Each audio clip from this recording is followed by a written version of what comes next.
The Thing on the Doorstep by H.P. Lovecraft.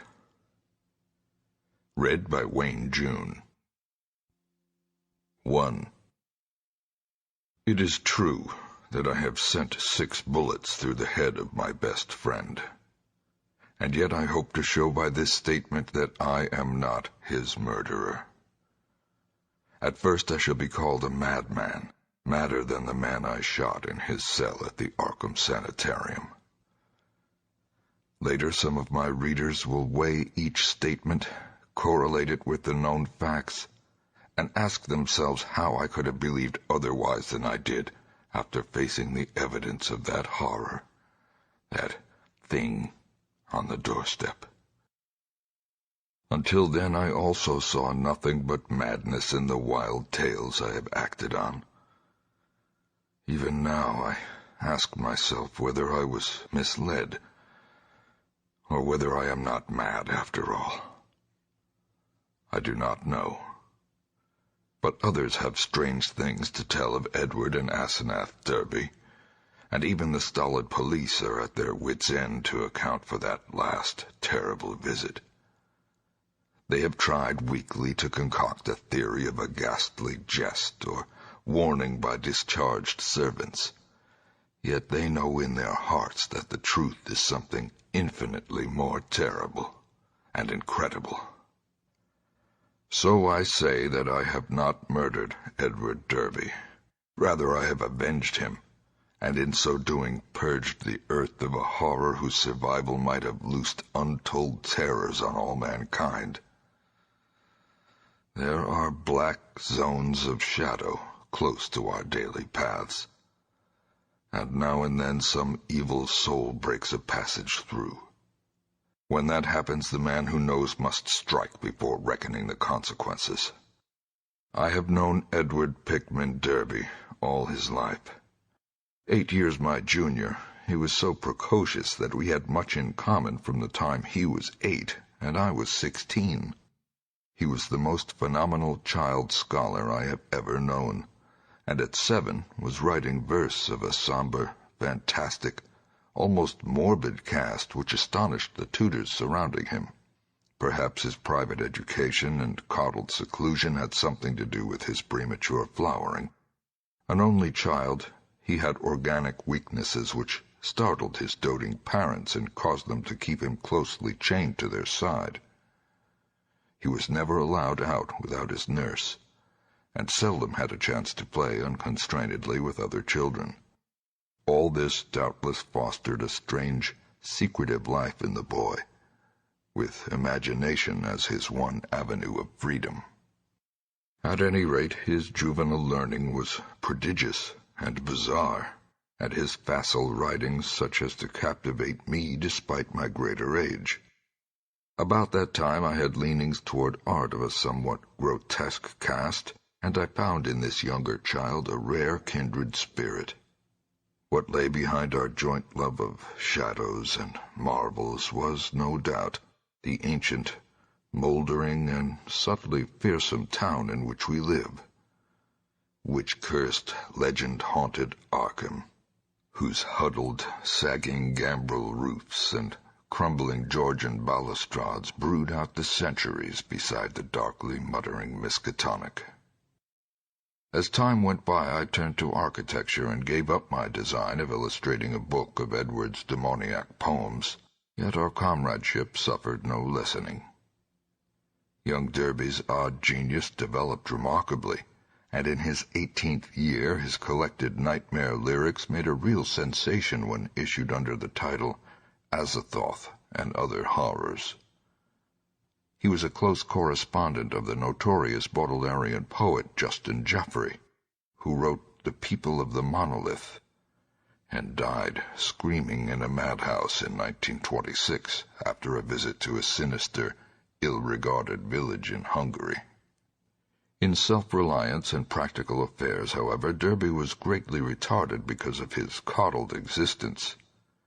His health had improved, but his habits of childish dependence were fostered by over-careful parents, so that he never traveled alone, made independent decisions, or assumed responsibilities.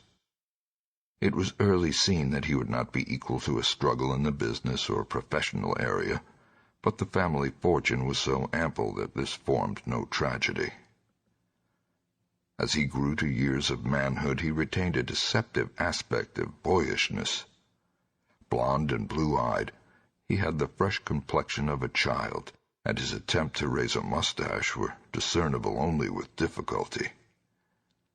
His voice was soft and light, and his unexercised life gave him a juvenile chubbiness rather than the paunchiness of premature middle age. He was of a good height, and his handsome face would have made him a notable gallant had not his shyness led him to seclusion and bookishness. Derby's parents took him abroad every summer, and he was quick to seize on the surface aspects of European thought and expression. His Poe-like talents turned more and more toward the decadent, and other artistic sensitiveness and yearnings were half aroused in him. We had great discussions in those days. I had been through Harvard, had studied in a Boston architect's office, had married, and had finally returned to Arkham to practice my profession, settling in the family homestead in Saltonstall Street since my father had moved to Florida for his health. Edward used to call almost every evening, till I came to regard him as one of the household. He had a characteristic way of ringing the doorbell or sounding the knocker that grew to be a veritable code signal, so that after dinner I always listened for the familiar 3 brisk strokes followed by 2 more after a pause. Less frequently I would visit at his house and noted with envy the obscure volumes in his constantly growing library. Derby went through Miskatonic University in Arkham since his parents would not let him board away from them. He entered at 16 and completed his course in 3 years, majoring in English and French literature and receiving high marks in everything but mathematics and the sciences. He mingled very little with the other students, though looking enviously at the daring or bohemian set, whose superficially smart language and meaningless ironic pose he aped, and whose dubious conduct he wished he dared adopt. What he did do was to become an almost fanatical devotee of subterranean magical lore, for which Miskatonic's library was and is famous.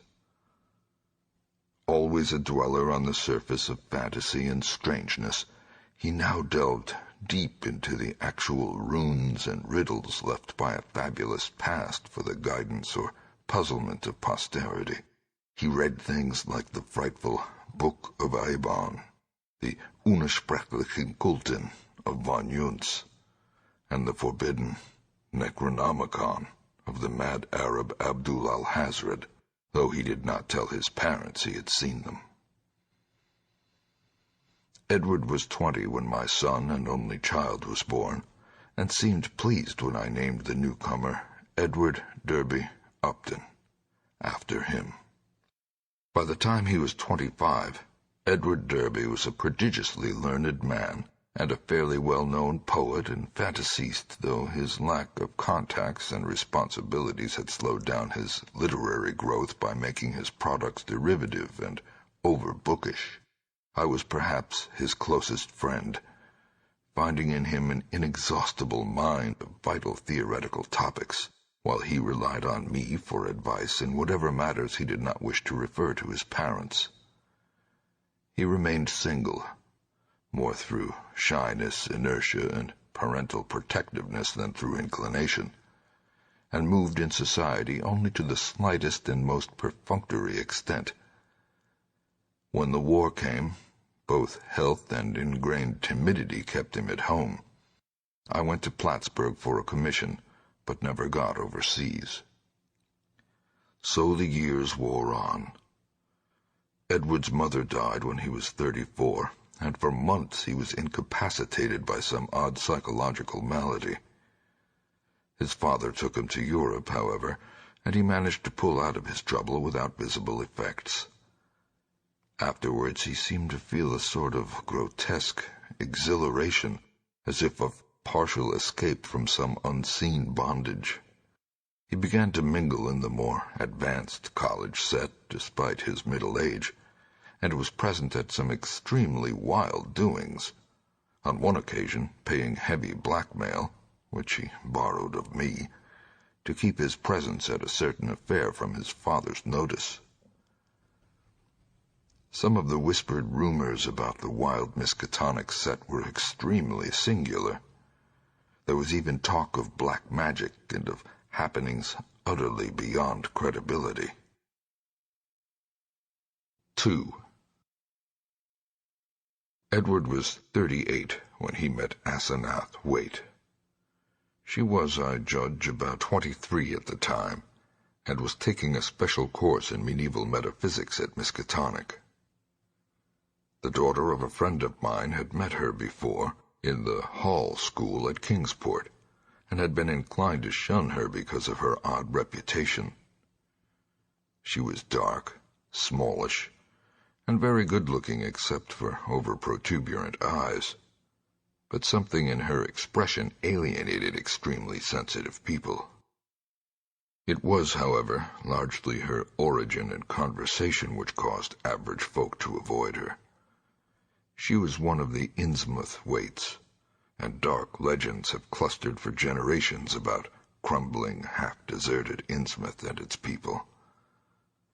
There are tales of horrible bargains about the year 1850, and of a strange element, not quite human, in the ancient families of the run-down fishing port, tales such as only old-time Yankees can devise and repeat with proper awesomeness.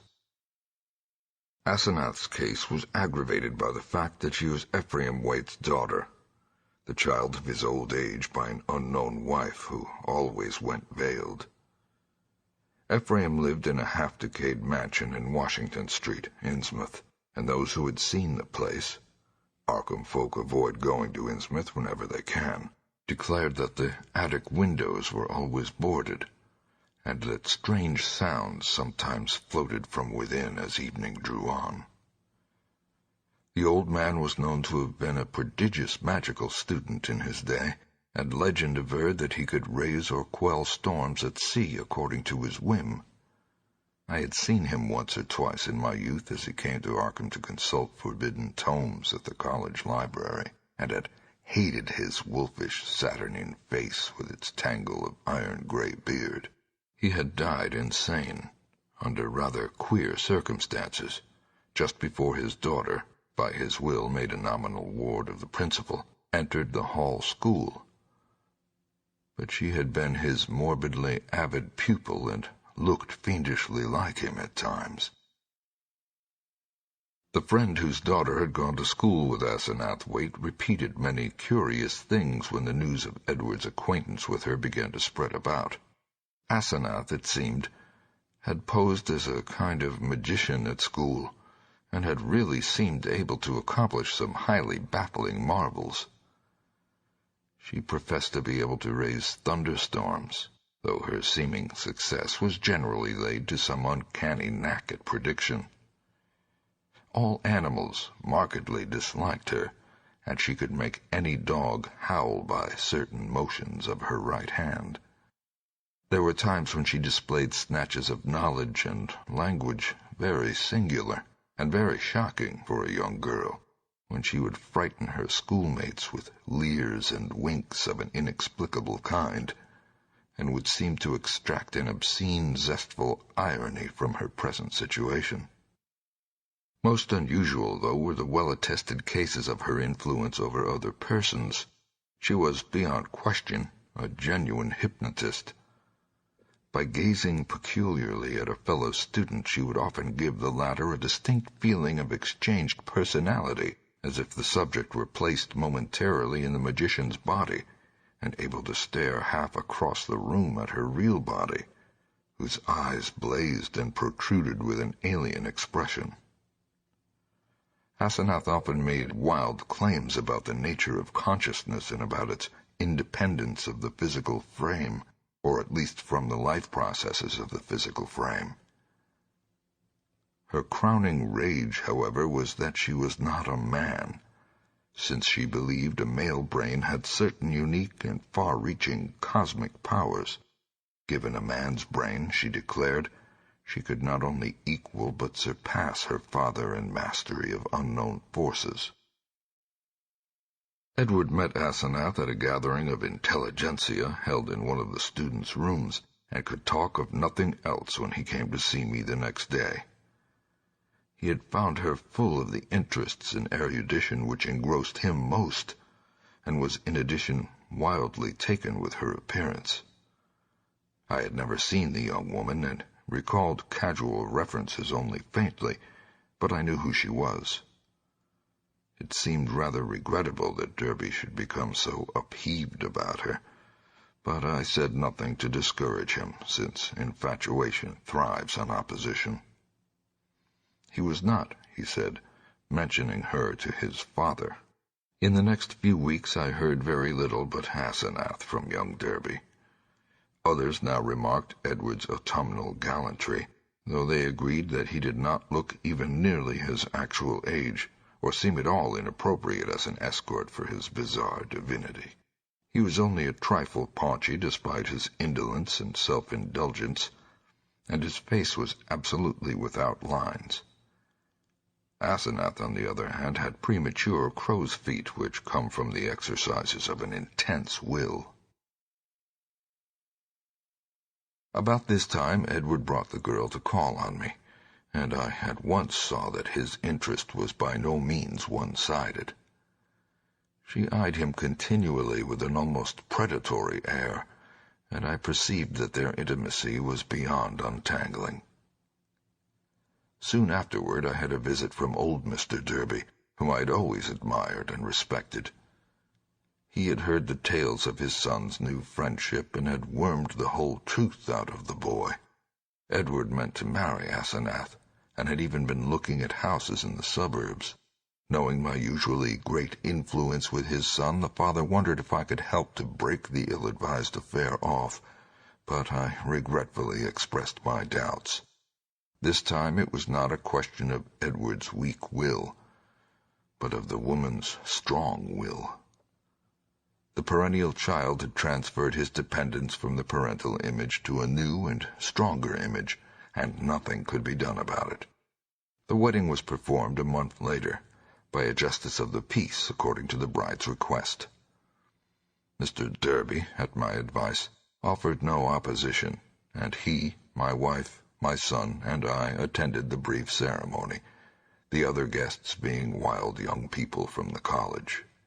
Asenath had bought the old Crown and Shield place in the country at the end of High Street, and they proposed to settle there after a short trip to Innsmouth, whence 3 servants and some books and household goods were to be brought.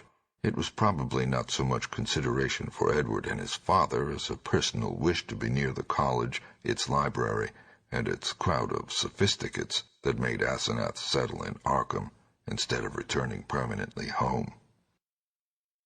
When Edward called on me after the honeymoon, I thought he looked slightly changed. Asenath had made him get rid of the undeveloped mustache, but there was more than that. He looked soberer and more thoughtful. His habitual pout of childish rebelliousness had been exchanged for a look almost of genuine sadness. I was puzzled to decide whether I liked or disliked the change. Certainly he seemed for the moment more normally adult than ever before. Perhaps the marriage was a good thing.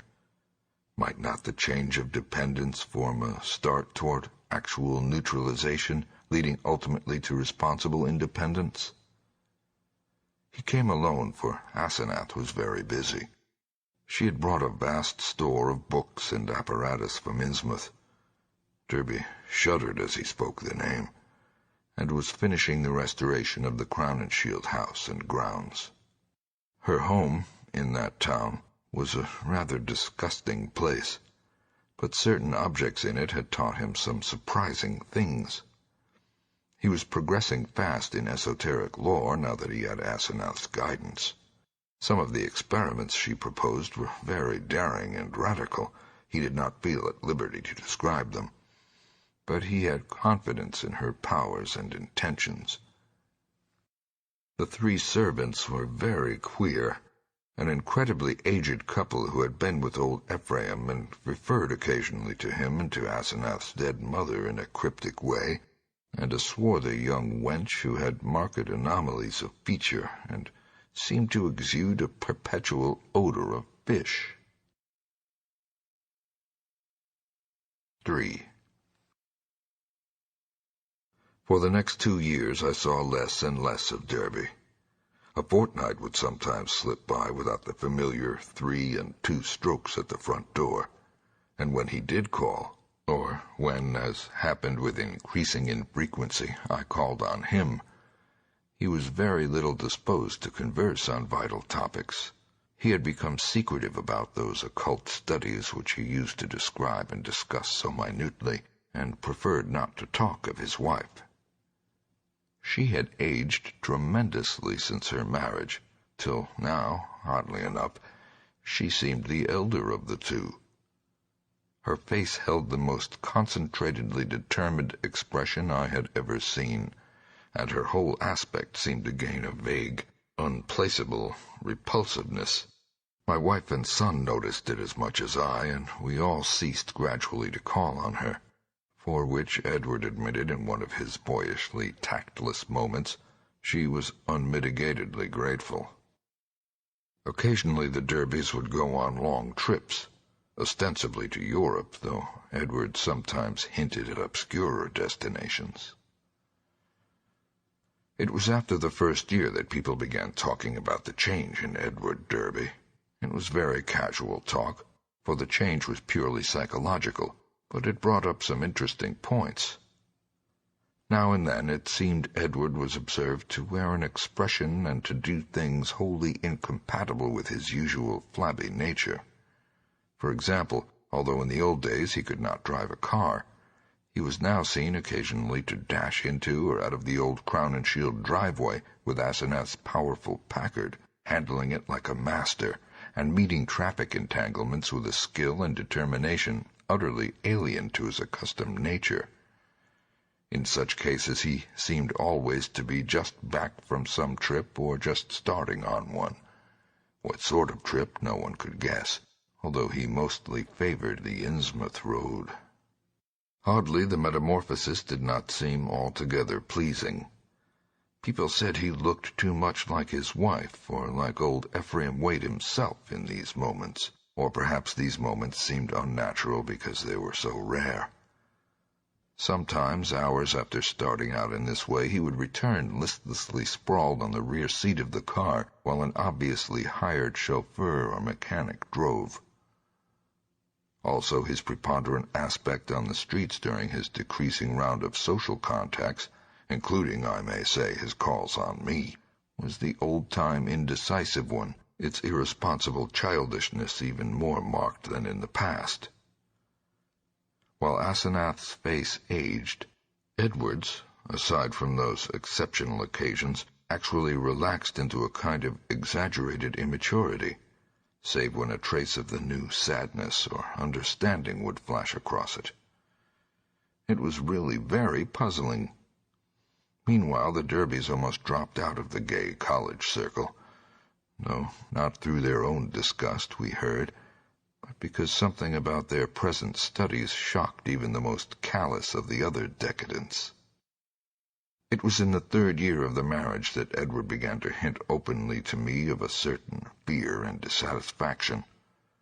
He would let fall remarks about things going too far, and would talk darkly about the need of gaining his identity. At first I ignored such references, but in time I began to question him guardedly, remembering what my friend's daughter had said about Asenath's hypnotic influence over the other girls at school. The cases where students had thought they were in her body looking across the room at themselves. This questioning seemed to make him at once alarmed and grateful, and once he mumbled something about having a serious talk with me later. About this time old Mr. Darby died, for which I was afterward very thankful. Edward was badly upset, though by no means disorganized. He had seen astonishingly little of his parents since his marriage, for Asenath had concentrated in herself all his vital sense of family linkage. Some called him callous in his loss, especially since those jaunty and confident moods in the car began to increase. He now wished to move back into the old family mansion, but Asenath insisted on staying in the Crowninshield house to which she had become well adjusted. Not long afterward, my wife heard a curious thing from a friend, one of the few who had not dropped the Derbys. She had been out to the end of High Street to call on the couple, and had seen a car shoot briskly out of the drive with Edward's oddly confident and almost sneering face above the wheel. Ringing the bell, she had been told by the repulsive wench that Asenath was also out, but had chanced to look at the house in leaving. There, at one of Edward's library windows, she had glimpsed a hastily withdrawn face, a face whose expression of pain, defeat, and wistful hopelessness was poignant beyond description. It was, incredibly enough in view of its usual domineering cast, Asenath's. Yet the caller had vowed that in that instant the sad, muddled eyes of poor Edward were gazing out from it. Edward's calls now grew a trifle more frequent, and his hints occasionally became concrete. What he said was not to be believed, even in centuried and legend-haunted Arkham, but he threw out his dark lore with a sincerity and convincingness which made one fear for his sanity. He talked about terrible meetings in lonely places, of cyclopean ruins in the heart of the Maine woods, beneath which vast staircases led down to abysses of nighted secrets, of complex angles that led through invisible walls to other regions of space and time, and of hideous exchanges of personality that permitted explorations in remote and forbidden places, on other worlds, and in different space-time continua. He would now and then back up certain crazy hints by exhibiting objects which utterly nonplussed, elusively colored and bafflingly textured objects like nothing ever heard of on Earth, whose insane curves and surfaces answered no conceivable purpose, and followed no conceivable geometry. These things, he said, came from outside, and his wife knew how to get them. Sometimes, but always in frightened and ambiguous whispers, he would suggest things about old Ephraim Waite, whom he had seen occasionally at the college library in the old days. These adumbrations were never specific, but seemed to revolve around some especially horrible doubt as to whether the old wizard were really dead, in a spiritual as well as corporeal sense. At times Derby would halt abruptly in his revelations, and I wondered whether Asenath could possibly have divined his speech at a distance and cut him off through some unknown sort of telepathic mesmerism, some power of the kind she had displayed at school. Certainly, she suspected that he told me things, for as the weeks passed she tried to stop his visits with words and glances of a most inexplicable potency. Only with difficulty could he get to see me, for although he would pretend to be going somewhere else, some invisible force would generally clog his motions or make him forget his destination for the time being. His visits usually came when Asenath was away in her own body, as he once oddly put it. She always found out later. The servants watched his goings and comings, but evidently she thought it inexpedient to do anything drastic. 4. Derby had been married more than 3 years on that August day when I got that telegram from Maine. I had not seen him for 2 months, but had heard he was away on business. Asenath was supposed to be with him, though watchful gossip declared there was someone upstairs in the house behind the doubly curtained windows. They had watched the purchases made by the servants, and now the town marshal of Chesuncook had wired of the draggled madman who stumbled out of the woods with delirious ravings and screamed to me for protection. It was Edward, and he had been just able to recall his own name and address. Chesuncook is close to the wildest, deepest, and least explored forest belt in Maine, and it took a whole day of feverish jolting through fantastic and forbidding scenery to get there in a car. I found Derby in a cell at the town farm, vacillating between frenzy and apathy. He knew me at once, and began pouring out a meaningless, half-incoherent torrent of words in my direction. "Dan, for God's sake, the pit of the Shoggoths! Down the 6,000 steps, the abomination of abominations. I never would let her take me, and then I found myself there. Yeah, Shub Niggurath." The shape rose up from the altar, and there were 500 that howled. The hooded thing bleated, "Camog, Camog." That was old Ephraim's secret name in the coven. I was there, where she promised she wouldn't take me. A minute before I was locked in the library, and then I was there, where she had gone with my body, in the place of utter blasphemy, the unholy pit where the black realm begins, and the watcher guards the gate. I saw a Shoggoth. It changed shape. I can't stand it. I'll kill her if she ever sends me there again. I'll kill that entity. Her, him, it. I'll kill it. I'll kill it with my own hands. It took me an hour to quiet him, but he subsided at last. The next day I got him decent clothes in the village and set out with him for Arkham. His fury of hysteria was spent, and he was inclined to be silent, though he began muttering darkly to himself when the car passed through Augusta, as if the sight of a city aroused unpleasant memories. It was clear that he did not wish to go home, and considering the fantastic delusions he seemed to have about his wife, delusions undoubtedly springing from some actual hypnotic ordeal to which he had been subjected, I thought it would be better if he did not. I would, I resolved, put him up myself for a time, no matter what unpleasantness it would make with Asenath. Later I would help him get a divorce, for most assuredly there were mental factors which made this marriage suicidal for him. When we struck open country again, Derby's muttering faded away, and I let him nod and drowse on the seat beside me as I drove. During our sunset dash through Portland, the muttering commenced again, more distinctly than before, and as I listened I caught a stream of utterly insane drivel about Asenath. The extent to which he had preyed on Edward's nerves was plain, for he had woven a whole set of hallucinations around her. His present predicament, he mumbled furtively, was only one of a long series. She was getting hold of him, and he knew that some day she would never let go. Even now she probably let him go only when she had to, because she couldn't hold on long at a time. She constantly took his body and went to nameless places for nameless rites, leaving him in her body and locking him upstairs.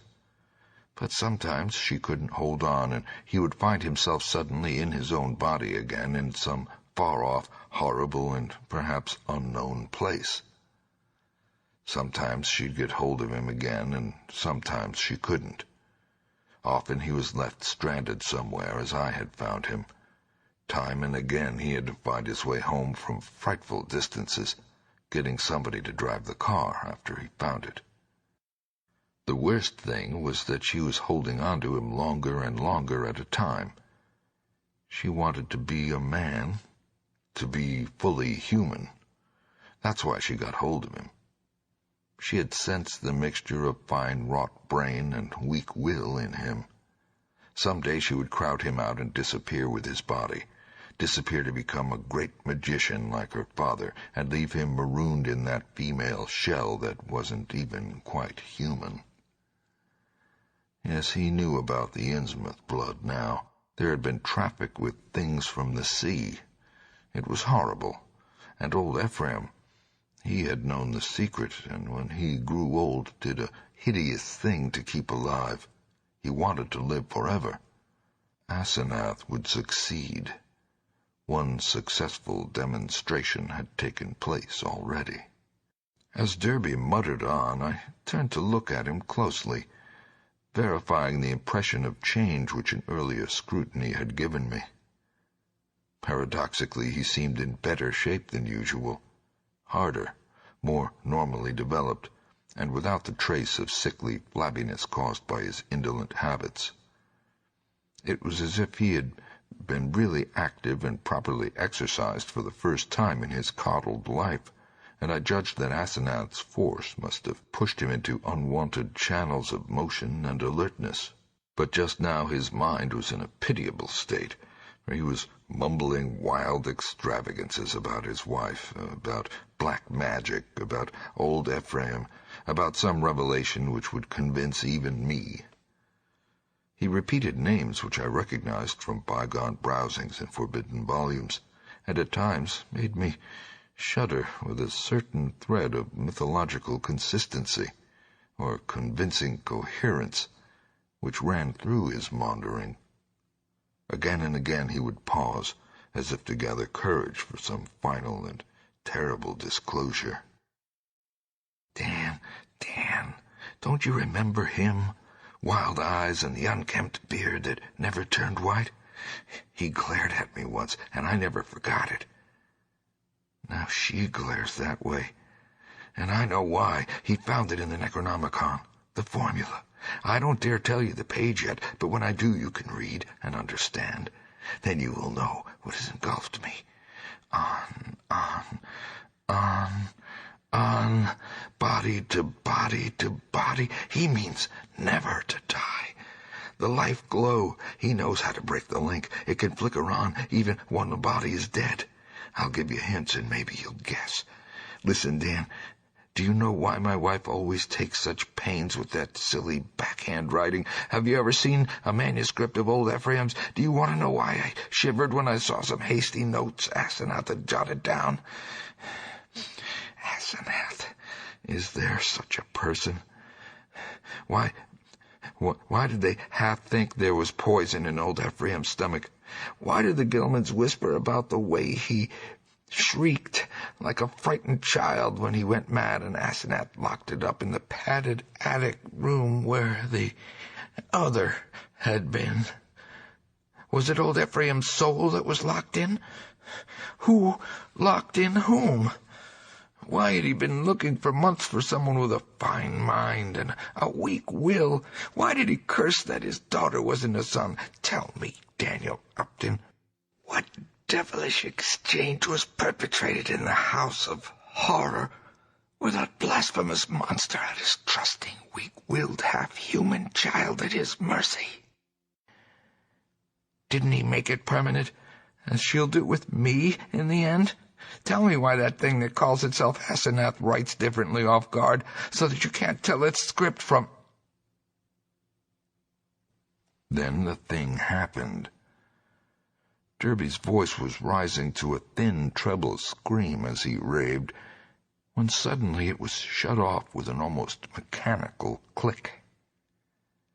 I thought of those other occasions at my home when his confidences had abruptly ceased, when I half-fancied that some obscure telepathic wave of Asenath's mental force was intervening to keep him silent.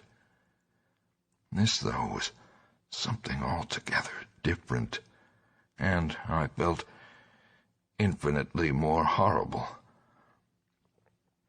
The face beside me was twisted almost unrecognizably for a moment, while through the whole body there passed a shivering motion, as if all the bones and organs and muscles, nerves and glands were adjusting themselves to a radically different posture, set of stresses, and general personality. Just where the supreme horror lay I could not for my life tell, yet there swept over me such a swamping wave of sickness and repulsion, such a freezing, petrifying sense of utter alienage and abnormality, that my grasp of the wheel grew feeble and uncertain. The figure beside me seemed less like a lifelong friend than like some monstrous intrusion from outer space, some damnable, utterly accursed focus of unknown and malign cosmic forces. I had faltered only a moment, but before another moment was over, my companion had seized the wheel and forced me to change places with him. The dusk was now very thick, and the lights of Portland far behind, so I could not see much of his face. The blaze of his eyes, though, was phenomenal, and I knew that he must now be in that queerly energized state, so unlike his usual self, which so many people had noticed. It seemed odd and incredible that listless Edward Derby, he who could never assert himself and who had never learned to drive, should be ordering me about and taking the wheel of my own car, yet that was precisely what happened. He did not speak for some time, and in my inexplicable horror I was glad he did not. In the lights of Biddeford and Saco I saw his firmly set mouth, and shivered at the blaze of his eyes. The people were right. He did look damnably like his wife, and like old Ephraim when in these moods. I did not wonder that the moods were disliked. There was certainly something unnatural in them, and I felt the sinister element all the more because of the wild ravings I had been hearing. This man, for all my lifelong knowledge of Edward Pickman Derby, was a stranger, an intrusion of some sort from the black abyss. He did not speak until we were on a dark stretch of road, and when he did, his voice seemed utterly unfamiliar. It was deeper, firmer, and more decisive than I had ever known it to be, while its accent and pronunciation were altogether changed, although vaguely, remotely, and rather disturbingly recalling something I could not quite place. There was, I thought, a trace of very profound and very genuine irony in the timbre, not the flashy, meaninglessly jaunty pseudo-irony of the callow sophisticates which Derby had habitually affected, but something grim, basic, pervasive, and potentially evil. I marveled at the self-possession so soon following the spell of panic-struck muttering. "I hope you'll forget my attack back there, Upton," he was saying. "You know what my nerves are, and I guess you can excuse such things. I'm enormously grateful, of course, for this lift home. And you must forget, too, any crazy things I may have been saying about my wife and about things in general. That's what comes from overstudy in a field like mine. My philosophy is full of bizarre concepts, and when the mind gets worn out it cooks up all sorts of imaginary concrete applications. I shall take a rest from now on. You probably won't see me for some time. And you needn't blame Asenath for it. This trip was a bit queer, but it's really very simple. There are certain Indian relics in the North Wood, standing stones and all that, which mean a good deal in folklore, and Asenath and I are following that stuff up. It was a hard search, so I seem to have gone off my head. I must send somebody for the car when I get home. A month's relaxation will put me on my feet." I did not recall just what my own part of the conversation was, for the baffling alienage of my seatmate filled all my consciousness. With every moment my feeling of elusive cosmic horror increased, till at length I was in a virtual delirium of longing for the end of the drive. Derby did not offer to relinquish the wheel, and I was glad of the speed with which Portsmouth and Newburyport flashed by. At the junction where the main highway runs inland and avoids Innsmouth, I was half afraid my driver would take the bleak shore road that goes through that damnable place. He did not, however, but darted rapidly past Rowley and Ipswich toward our destination. We reached Arkham before midnight and found the lights still on at the old Crowninshield house. Derby left the car with a hasty repetition of his thanks, and I drove home alone with a curious feeling of relief. It had been a terrible drive, all the more terrible because I could not quite tell why, and I did not regret Derby's forecast of a long absence from my company. The next 2 months were full of rumors. People spoke of seeing Derby more and more in his new energized state, and Asenath was scarcely ever in to her callers. I had only one visit from Edward, when he called briefly in Asenath's car, duly reclaimed from wherever he had left it in Maine, to get some books he had lent me. He was in his new state and paused only long enough for some evasively polite remarks. It was plain that he had nothing to discuss with me when in this condition, and I noticed that he did not even trouble to give the old 3 and 2 signal when ringing the doorbell. As on that evening in the car, I felt a faint, infinitely deep horror which I could not explain, so that his swift departure was a prodigious relief. In mid-September, Derby was away for a week, and some of the decadent college set talked knowingly of the matter, hinting at a meeting with a notorious cult leader lately expelled from England who had established headquarters in New York. For my part, I could not get that strange ride from Maine out of my head. The transformation I had witnessed had affected me profoundly, and I caught myself again and again trying to account for the thing, and for the extreme horror it had inspired in me. But the oddest rumors were those about the sobbing in the old Crowninshield house. The voice seemed to be a woman's, and some of the younger people thought it sounded like Asenath's. It was heard only at rare intervals, but would sometimes be choked off as if by force.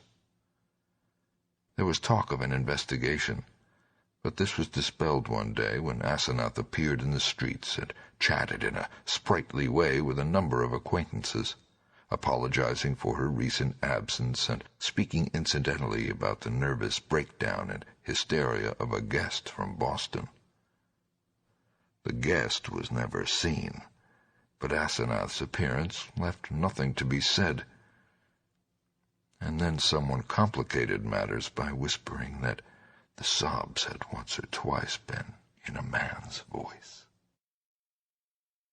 One evening in mid-October, I heard the familiar 3 and 2 ring at the front door.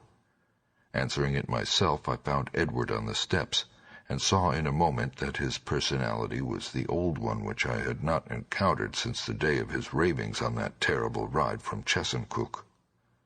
His face was twitching with a mixture of odd emotions in which fear and triumph seemed to share dominion, and he looked furtively over his shoulder as I closed the door behind him.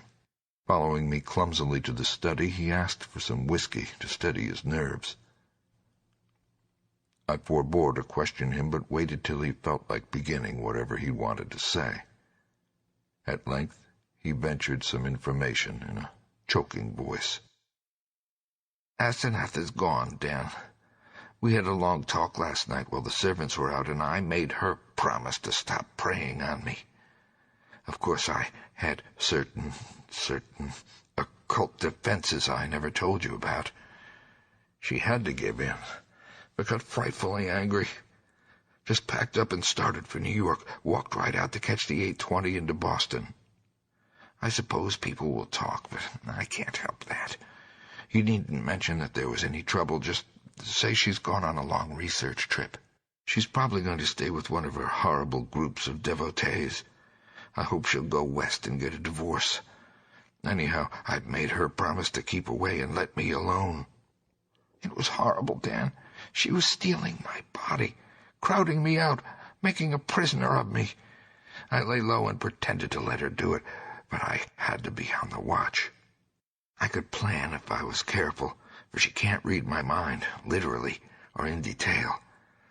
All she could read of my planning was a sort of general mood of rebellion, and she always thought I was helpless. Never thought I could get the best of her, but I had a spell or two that worked. Derby looked over his shoulder and took some more whiskey. I paid off those damn servants this morning when they got back. They were ugly about it, and I asked questions, but they went. They're her kin, Innsmouth people, and were hand and glove with her. I hope they'll let me alone. I didn't like the way they laughed when they walked away. I must get as many of Dad's old servants again as I can. I'll move back home now.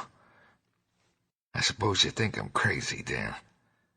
But Arkham history ought to hint at things that back up what I've told you, what I'm going to tell you.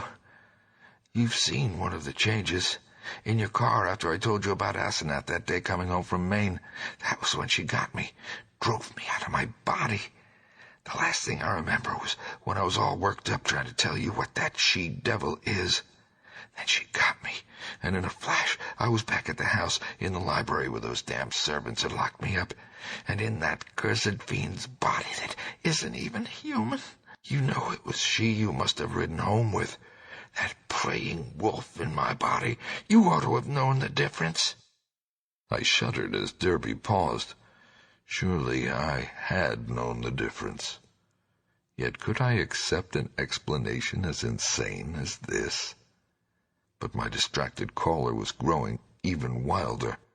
I had to save myself. I had to, Dan. She'd have got me for good at Hallowmas. They hold a sabbat up there beyond Chesuncook, and the sacrifice would have clinched things. She'd have got me for good. She'd have been I, and I'd have been she, forever. Too late. My body had been hers for good. She'd have been a man, and fully human, just as she wanted to be.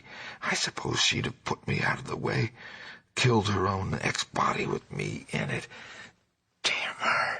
Just as she did before, just as she did, or it did before. Edward's face was now atrociously distorted, and he bent it uncomfortably close to mine as his voice fell to a whisper. You must know what I hinted at in the car. That she isn't Asenath at all, but really old Ephraim himself. I suspected it 1.5 years ago, and I know it now. Her handwriting shows it when she goes off guard. Sometimes she just jots down a note in writing that's just like her father's manuscript, stroke for stroke. And sometimes she says things that nobody but an old man like Ephraim could say. He changed forms with her when he felt death coming. She was the only one he could find with the right kind of brain and a weak enough will. He got her body permanently, just as she almost got mine, and then she poisoned the old body he'd put her into. Haven't you seen old Ephraim's soul glaring out of that she-devil's eyes dozens of times, and out of mine when she has control of my body? The whisperer was panting and paused for breath. I said nothing, and when he resumed, his voice was nearer normal. This, I reflected, was a case for the asylum, but I would not be the one to send him there. Perhaps time and freedom from Asenath would do its work. I could see that he would never wish to dabble in morbid occultism again. I'll tell you more later. I must have a long rest now. I'll tell you something of the forbidden horrors she led me into. Something of the age-old horrors that are even now festering in out-of-the-way corners with a few monstrous priests to keep them alive. Some people know things about the universe that nobody ought to know, and can do things that nobody ought to be able to do. I've been in it up to my neck, but that's the end. Today I'd burn that damned Necronomicon and all the rest if I were librarian at Miskatonic. But she can't get me now. I must get out of that accursed house as soon as I can, and settle down at home. You'll help me, I know, if I need help. Those devilish servants, you know, and if people should get too inquisitive about Asenath. You see, I can't give them her address. Then there are certain groups of searchers, certain cults, you know, that might misunderstand our breaking up. Some of them have damnably curious ideas and methods. I know you'll stand by me if anything happens, even if I have to tell you a lot that will shock you. I had Edward stay and sleep in one of the guest chambers that night, and in the morning he seemed calmer. We discussed certain possible arrangements for his moving back into the Derby mansion, and I hoped he would lose no time in making the change. He did not call the next evening, but I saw him frequently during the ensuing weeks. We talked as little as possible about strange and unpleasant things, but discussed the renovation of the old Derby house and the travels which Edward promised to take with my son and me the following summer. Of Asenath we said almost nothing, for I saw that the subject was a peculiarly disturbing one. Gossip, of course, was rife, but that was no novelty in connection with the strange menage at the old Crowninshield house. One thing that I did not like was what Derby's banker let fall in an over-expansive mood at the Miskatonic Club, about the checks Edward was sending regularly to a Moses and Abigail Sargent and a Eunice Babson in Innsmouth. That looked as if those evil-faced servants were extorting some kind of tribute from him. Yet he had not mentioned the matter to me. I wished that the summer and my son's Harvard vacation would come, so that we could get Edward to Europe. He was not, I soon saw, mending as rapidly as I had hoped he would, for there was something a bit hysterical in his occasional exhilaration, while his moods of fright and depression were altogether too frequent. The old Derby house was ready by December, yet Edward constantly put off moving. Though he hated and seemed to fear the Crowninshield place, he was at the same time queerly enslaved by it. He could not seem to begin dismantling things, and invented every kind of excuse to postpone action. When I pointed this out to him, he appeared unaccountably frightened. His father's old butler, who was there with other reacquired servants, told me one day that Edward's occasional prowlings about the house, and especially down cellar, looked odd and unwholesome to him.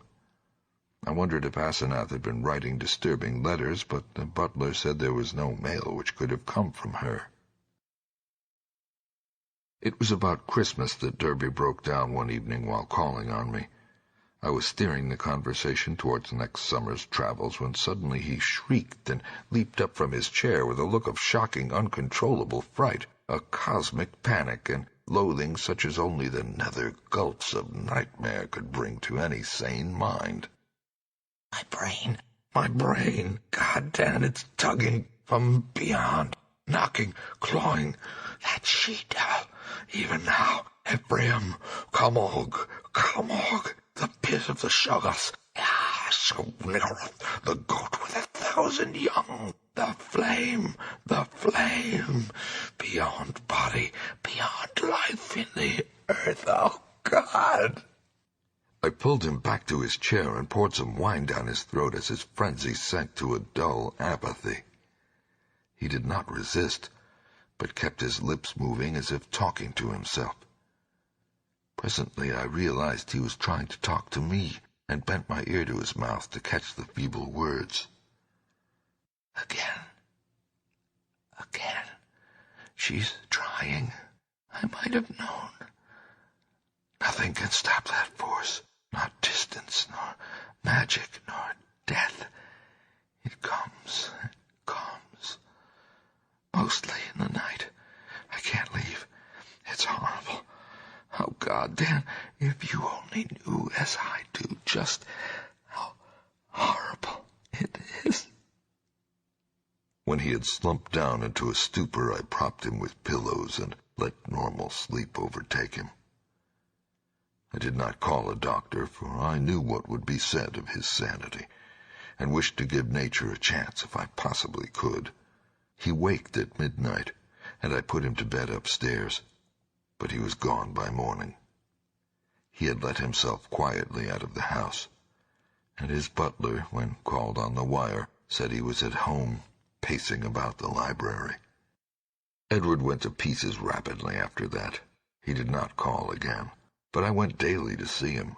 He would always be sitting in his library, staring at nothing and having an air of abnormal listening. Sometimes he talked rationally, but always on trivial topics. Any mention of his trouble, of future plans, or of Asenath would send him into a frenzy. His butler said he had frightful seizures at night, during which he might eventually do himself harm. I had a long talk with his doctor, banker, and lawyer, and finally took the physician with 2 specialist colleagues to visit him. The spasms that resulted from the first questions were violent and pitiable, and that evening a closed car took his poor, struggling body to the Arkham Sanitarium. I was made his guardian and called on him twice weekly, almost weeping to hear his wild shrieks, awesome whispers, and dreadful droning repetitions of such phrases as, "I had to do it, I had to do it. It'll get me, down there in the dark. Mother, Dan, save me. How much hope of recovery there was, no one could say, but I tried my best to be optimistic. Edward must have a home if he emerged, so I transferred his servants to the Derby mansion, which would surely be his sane choice. What to do about the Crown and Shield place with its complex arrangements and collections of utterly inexplicable objects I could not decide, so I left it momentarily untouched, telling the Derby household to go over and dust the chief rooms once a week and ordering the furnace man to have a fire on those days. The final nightmare came before Candlemas, heralded in cruel irony by a false gleam of hope. One morning late in January, the sanitarium telephoned to report that Edward's reason had suddenly come back. His continuous memory, they said, was badly impaired, but sanity itself was certain. Of course, he must remain some time for observation, but there could be little doubt of the outcome. All going well, he would surely be free in a week. I hastened over in a flood of delight, but stood bewildered when a nurse took me to Edward's room. The patient rose to greet me, extending his hand with a polite smile, but I saw in an instant that he bore the strangely energized personality which had seemed so foreign to his own nature, the competent personality I had found so vaguely horrible, and which Edward himself had once vowed was the intruding soul of his wife. There was the same blazing vision, so like Asenath's and old Ephraim's, and the same firm mouth, and when he spoke I could sense the same grim, pervasive irony in his voice, the deep irony so redolent of potential evil. This was the person who had driven my car through the night 5 months before, the person I had not seen since that brief call when he had forgotten the old-time doorbell signal and stirred such nebulous fears in me. And now he filled me with the same dim feeling of blasphemous alienage and ineffable cosmic hideousness. He spoke affably of arrangements for release, and there was nothing for me to do but assent, despite some remarkable gaps in his recent memories. Yet I felt that something was terribly, inexplicably wrong and abnormal. There were horrors in this thing that I could not reach. This was a sane person.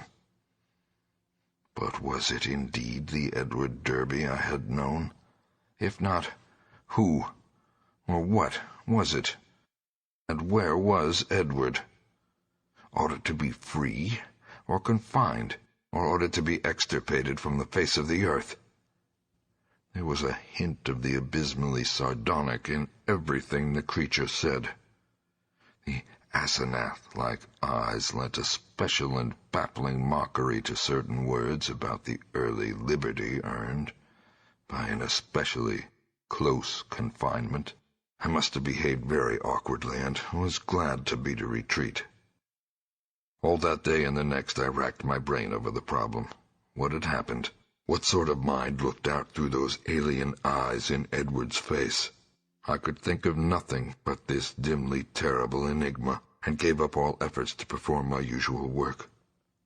The second morning the hospital called up to say that the recovered patient was unchanged, and by evening I was close to a nervous collapse, a state I admit, though others will vow it, colored my subsequent vision. I have nothing to say on this point, except that no madness of mine could account for all the evidence. 5. It was in the night after that second evening that stark, utter horror burst over me and weighted my spirit with a black, clutching panic from which it can never shake free. It began with a telephone call just before midnight. I was the only one up, and sleepily took down the receiver in the library. No one seemed to be on the wire, and I was about to hang up and go to bed when my ear caught a very faint suspicion of sound at the other end. Was someone trying under great difficulties to talk? As I listened, I thought I heard a sort of half-liquid bubbling noise.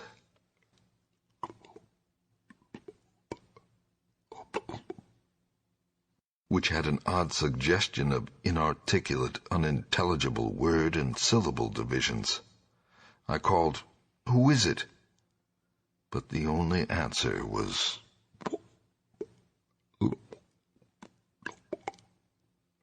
I could only assume that the noise was mechanical, but fancying that it might be a case of a broken instrument able to receive but not able to send, I added, "I can't hear you. You better hang up and try information." Immediately I heard the receiver go on the hook at the other end. This, I say, was just about midnight. When the call was traced afterward, it was found to come from the old Crowninshield house, though it was fully half a week from the housemaid's day to be there. I shall only hint what was found at that house: the upheaval in a remote cellar storeroom, the tracks, the dirt, the hastily rifled wardrobe, the baffling marks on the telephone, the clumsily used stationery, and the detestable stench lingering over everything. The police, poor fools, have their smug little theories, and are still searching for those sinister discharged servants who have dropped out of sight amidst the present furor. They speak of a ghoulish revenge for things that were done, and say I was included because I was Edward's best friend and adviser. Idiots! Do they fancy those brutish clowns could have forged that handwriting? Do they fancy that they could have brought what later came? Are they blind to the changes in that body that was Edward's? As for me, I now believe all that Edward Derby ever told me. There are horrors beyond life's edge that we do not suspect, and once in a while man's evil prying calls them just within our range. Ephraim, Asenath, that devil called them in, and they engulfed Edward as they are engulfing me. Can I be sure that I am safe? Those powers survived the life of the physical form. The next day, in the afternoon, when I pulled out of my prostration and was able to walk and talk coherently, I went to the madhouse and shot him dead for Edward's and the world's sake. But can I be sure till he is cremated? They're keeping the body for some silly autopsies, but I say he must be cremated. He must be cremated. He who was not Edward Derby when I shot him. I shall go mad if he is not, for I may be the next. But my will is not weak, and I shall not let it be undermined by the terrors I know are seething around it. One life, Ephraim, Asenath, and Edward. Who now? I will not be driven out of my body. I will not change souls with that bullet-ridden lich in the madhouse. But let me try to tell coherently of that final horror. I will not speak of what the police persistently ignored, the tales of that dwarf grotesque, malodorous thing met by at least 3 wayfarers in High Street just before 2 o'clock, and the nature of the singular footprints in certain places. I will say only that just about 2, the doorbell and knocker, waked me. Doorbell and knocker, both, applied alternately and uncertainly in a kind of weak desperation, and each trying to keep Edward's old signal of 3 and 2 strokes. Roused from my sound sleep, my mind leaped into a turmoil. Derby at the door, and remembering the old code. That new personality had not remembered it. Was Edward suddenly back in his rightful state? Why was he here in such evident stress and haste? Had he been released ahead of time? Or had he escaped? Perhaps, I thought as I flung on a robe and bounded downstairs, his return to his own self had brought raving and violence, revoking his discharge and driving him to a desperate dash for freedom. Whatever had happened, he was good old Edward again, and I would help him. When I opened the door into the elm-arched blackness, a gust of insufferably fetid wind almost flung me prostrate. I choked in nausea, and for a second scarcely saw the dwarfed, humped figure on the steps. The summons had been Edward's, but who was this foul, stunted parody? And where had Edward had time to go?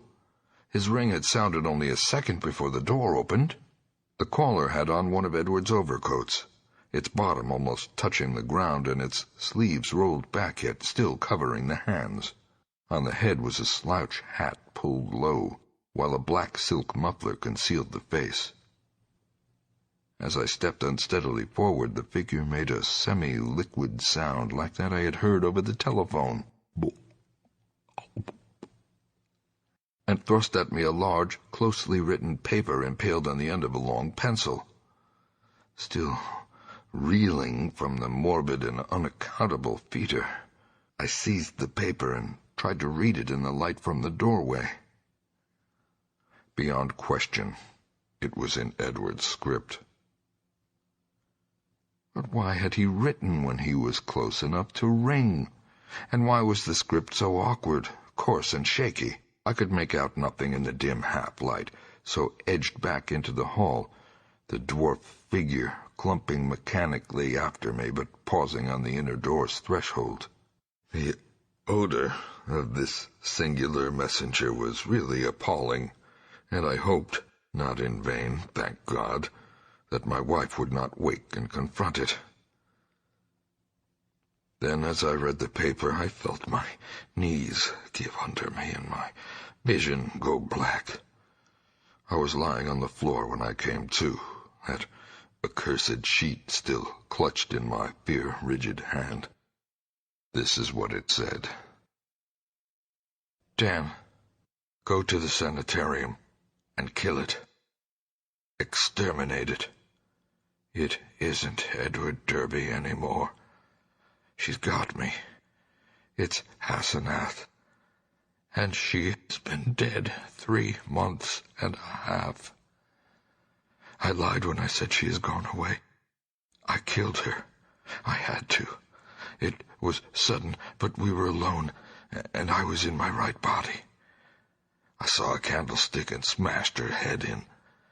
She would have got me for good at Hallowmas. I buried her in the farther cellar storeroom under some old boxes and cleaned up all the traces. The servants suspected next morning, but they have such secrets that they dare not tell the police. I sent them off, but God knows what they and others of the cult will do. I thought for a while I was all right, and then I felt the tugging at my brain. I knew what it was. I ought to have remembered. A soul like hers, or Ephraim's, is half detached, and keeps right on after death as long as the body lasts. She was getting me, making me change bodies with her, seizing my body and putting me in that corpse of hers buried in the cellar. I knew what was coming. That's why I snapped and had to go to the asylum. Then it came. I found myself choked in the dark, in Asenath's rotting carcass down there in the cellar, under the boxes where I put it. And I knew she must be in my body at the sanitarium, permanently, for it was after Hallowmass, and the sacrifice would work even without her being there, sane and ready for release as a menace to the world. I was desperate, and in spite of everything, I clawed my way out. I'm too far gone to talk. I couldn't manage to telephone, but I could still write. I'll get fixed up somehow and bring this last word and warning. Kill that fiend if you value the peace and comfort of the world. See that it is cremated. If you don't, it'll live on and on, body to body, forever, and I can't tell you what it will do. Keep clear of black magic, Dan. It's the devil's business. Goodbye. You've been a great friend. Tell the police whatever they'll believe. And I'm damnably sorry to drag all this on you. I'll be at peace before long. This thing won't hold together much more. I hope you can read this. And kill that thing. Kill it. Yours, Ed. It was only afterward that I read the last half of this paper, for I had fainted at the end of the third paragraph. I fainted again when I saw and smelled what cluttered up the threshold where the warm air had struck it. The messenger would not move or have consciousness any more. The butler, tougher fibered than I, did not faint at what met him in the hall in the morning. Instead, he telephoned the police. When they came, I had been taken upstairs to bed, but the other mass lay where it had collapsed in the night. The men put handkerchiefs to their noses. What they finally found inside Edward's oddly assorted clothes was mostly liquescent horror. There were bones, too, and a crushed-in skull. Some dental work positively identified the skull as Asenath's.